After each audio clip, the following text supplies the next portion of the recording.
Hello दोस्तों, स्वागत है आप लोगों का एक बार फिर से मेरे चैनल पर। जो लोग पहली बार आए मेरे चैनल को प्लीज आप लोग सब्सक्राइब कर दीजिएगा। इस वीडियो में हम लोग बात करने वाले हैं 5 स्टार बिजनेस फाइनेंस लिमिटेड के बारे में। सबसे पहले मैं यहाँ पे डिस्क्लेमर दे दूं, मैं किसी भी तरह का बाय और सेल का रिकमेंडेशन यहाँ पर नहीं कर रहा हूँ। अगर हम लोग बात करें 5 स्टार बिजनेस फाइनेंस लिमिटेड के बारे में, तो लगातार ये गिरता हुआ रहा है। मैंने इस स्टॉक्स को कवर भी किया था जब ये क्रूशियल लेवल 760 के आसपास ट्रेड करता हुआ दिखा था। वहां पर मैंने डिस्कस की थी कि आप इसे अवॉइड करके चलिए, अभी किसी भी तरह की खरीदारी इसके अंदर नहीं करिएगा। खरीदारी जब तक करिएगा 780 के लेवल के ऊपर क्लोजिंग अगर देती है तभी करिएगा। इस तरह की मैंने बातें की थी उस वीडियो में। अगर अभी हम लोग बात करें यहाँ पे ये और कितना गिर सकता है, तो सबसे नीचे में सपोर्ट जो हमारा नजर आता हुआ दिख रहा है, जो मजबूत सपोर्ट है वो 600 का है। मैंने लास्ट वीडियो में बताया भी था कि ये स्टॉक कहीं ना कहीं 680 के आसपास जाता हुआ भी दिखेगा, मगर ये 680 से भी नीचे गिर चुका है। अगर हम लोग बात करें इस लेवल पे, तो ये हमारा इंपॉर्टेंट लेवल नजर आता हुआ दिख रहा है। 600 का लेवल जो है क्रूशियल सपोर्ट यहाँ पर हो सकता है। अगर इस लेवल्स को ये स्टॉक्स तोड़ता है तो फिर कहीं ना कहीं इस स्टॉक्स में गिरावट हमें 560 के आसपास भी जाता हुआ दिख सकता है। तो 600 का भी हम लोग फिलहाल के एक सपोर्ट के तौर पर यहाँ पे चलते हुए दिख सकते हैं। अगर यहाँ पर हम लोग फ्रेश खरीदारी के लिए बात करें तो सिंपली अवॉइड करके चलिए। अगर हम बात करें यहाँ पर एवरेज आउट करने के लिए, तो सिंपली उसे भी आप अवॉइड करके चलिए। अभी फिलहाल के लिए आप एवरेज आउट तभी करिएगा जब ये स्टॉक्स आपको 680 के ऊपर क्लोजिंग दे दे।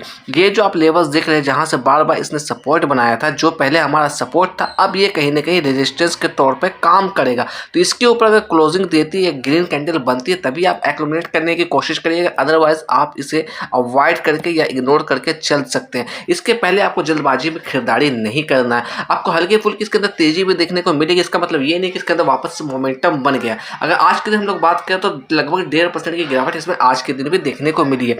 तो हमारा क्रूशियल रेजिस्टेंस लेवल जो है यही लेवल है, जो कि हमारा 680 निकलता हुआ आ रहा है। जो पहले हमारा सपोर्ट था, अब कहीं ना कहीं एज ए रेजिस्टेंस के तौर पर काम करता हुआ दिखेगा। हमारा जो सपोर्ट है वो ये लेवल है, जो कि 600 का लेवल है। यहाँ पर देखिएगा 600 का लेवल को टच किया तो उसके बाद वापस इसमें तेजी हमें देखने को मिली थी। तो इस लेवल्स के साथ अभी हम लोग वेट करेंगे। किसी भी तरह का जल्दबाजी आपको यहाँ पर नहीं करना। ऐसा नहीं देखना कि गिरावट आ रही है तो 600 को ऐसे लेकर हम लोग बाय कर लेंगे। ऐसी गलती आपको बिल्कुल भी नहीं करना है इस स्टॉक्स में, क्योंकि ये एक स्मॉल कैप की कंपनी, जहाँ स्मॉल कैप की कंपनी में हमें रिस्क ज्यादा रहता है तो उसी तरह का रिटर्न भी ज्यादा रहता है। तो इसमें सोच समझ के आप काम करिएगा। आपको जल्दबाजी में अपने कैपिटल को यहाँ पर फंसाना नहीं है। नेक्स्ट स्टॉक है हमारा प्रिंस पाइप फिटिंग लिमिटेड। इसके अंदर आज के दिन लगभग 1% की गिरावट हमें देखने को मिली है। 700 के लेवल से लगातार ये स्टॉक टूटता हुआ नजर आ रहा है। अभी हम लोग बात करें डाउन साइड में सपोर्ट के लिए, तो इसका जो इंपॉर्टेंट सपोर्ट है लगभग 392 394 का, ये एक इंपॉर्टेंट सपोर्ट है। अगर इसके अंदर रिकवरी तभी आएगी जब इसमें बाजार में कुछ अच्छी बातें इसके लिए निकलती हुई आएगी, क्योंकि इसके क्वार्टर्स के नतीजे हम लोग बात करें तो बहुत ही बेकार आई है।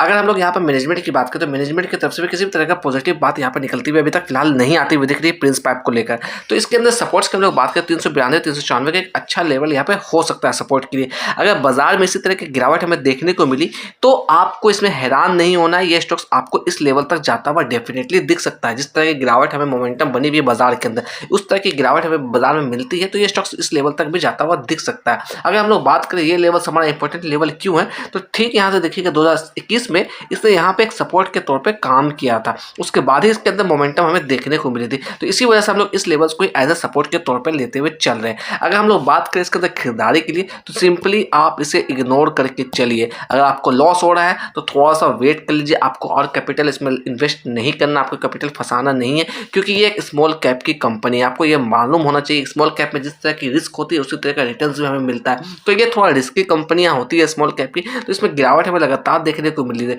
तो आपको पैनिक भी नहीं होना है। आप उतनी ही कैपिटल के साथ बने रहिए जितने कैपिटल का आप रिस्क यहाँ पर ले सकते हैं। आपको किसी भी तरह का जल्दबाजी नहीं करना। ऐसा भी नहीं सोचना है कि बहुत नीचे आ रहा है तो कहीं ना कहीं हम लोग एवरेज आउट कर ले, या फिर ये नहीं सोचना है कि बहुत नीचे आ गया है तो यहाँ पर बाय कर लेते ऊपर जाएगा तो फिर हम लोग सेल कर देंगे। इस तरह की गलतफहमी में आपको बिल्कुल भी नहीं आना। अगर ये ऊपर की तेजी मोमेंटम बनाती भी है तो तभी बनाएगी जब इसके क्वार्टर्स के नतीजे कुछ खास आएंगे या फिर मैनेजमेंट की तरफ से कुछ पॉजिटिव बातें निकलती हुई आएगी। यानी कि ओवरऑल हम लोग बात करें प्रिंस पाइप्स को लेकर, जब तक कुछ अच्छी खासी खबरें नहीं आती है पॉजिटिव साइड में, तब तक इस स्टॉक्स के अंदर आपको तेजी नहीं मिलेगी। यहाँ पर इसका जो डिमांड है बहुत कम होता हुआ दिख रहा है, क्योंकि यहाँ पर रिटेलर्स भी माल बेच रहे हैं और जो बड़े प्लेयर्स हैं वो भी लगातार इस स्टॉक्स के अंदर माल बेचते हुए जा रहे हैं। अगर इस लेवल्स को ये स्टॉक्स तोड़ता है तो फिर कहीं ना कहीं आपको 280 की तरफ भी जाता हुआ दिख सकता है। तो आप इसे एक अच्छा सपोर्ट के तौर पर लेकर चल सकते हैं यहाँ पर। बट यहाँ पर फ्रेश खरीदारी के लिए मैं सिंपली अवॉइड करने की बात करूंगा। फ्रेश खरीदारी आपको बिल्कुल भी नहीं करना है इसके अंदर।